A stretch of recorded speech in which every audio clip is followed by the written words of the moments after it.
maa ngi leen di nuyu kenn ku nekk ci turam ak santam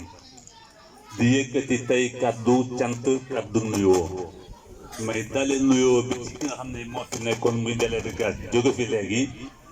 teg ci ki nga xam ne mooy monsieur le maire di Pape Mboup Pape Mboup asalaamaaleykum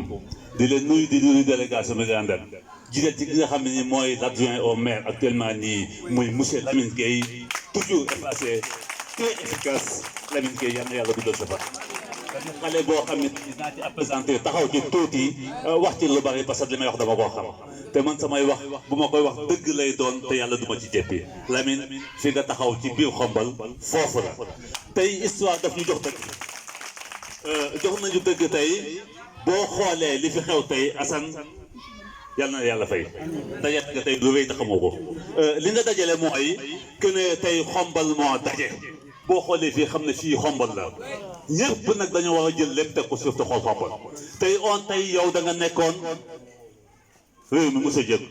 man créé M6 fii ci Xombal man ak Pape Mboup mi ñoo ko fi créé M6 yaa ngi ko bësee di fekk ñu fi ak ku ñu wax Keita Balde may ànd ak Pape Mboup ñu créé fi M6 temps ci jamono yooyu ñooy dox tey di dox tey ba Pape Mboup dem ci élection gagné commune Xombal tey yow nga des foofu man ma dem ànd ak Macky Sall parce que sama patron Macky Sall la àndal tey xoolal li dajale tey Macky Sall bàyyi lépp Idrissa Seck bàyyi lépp ñu dajale pour intérêt Sénégal kon nag ñun waa Xombal nanu bàyyi intérêt partisan dañ daje autour de l' essentiel mooy lan mooy Xombal essentiel mooy lan mooy tey xoolal Félix Antoine Diome xoolal taxawaay bi Xombal bu fekkee lu mel noonu am na ñu dëkk bi gën li ñuy wax am na loo xam ne mën ñu ko teg ci suuf ñëpp mën ñoo jiite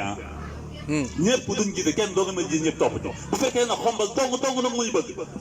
nanu bàyyi sunu borom subhanahu mooy tànn njiit bu tànn njiit ñëpp topp ñu bokk liggéey Xombal parce que ci foofu dong lañ topp tolluñu beneen fulu foofu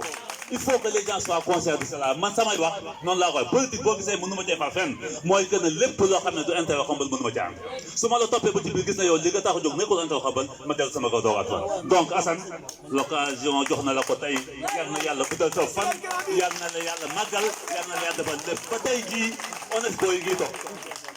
mi ngi toog Lamine Gueye ngay toog Pape Mboup ngay toog ana nga li toog mais xool ma jéena du fi des mais nanu xool liy intérêt Xombal topp ko yàlla may ñu ministre l'intérieur boo xam ne Xombal dong ko ñor waaye mais lu cee defal suñu dëkk bi waay yàlla nañu yàlla defal jàmm allahumma salli ala sayyidina Muhammad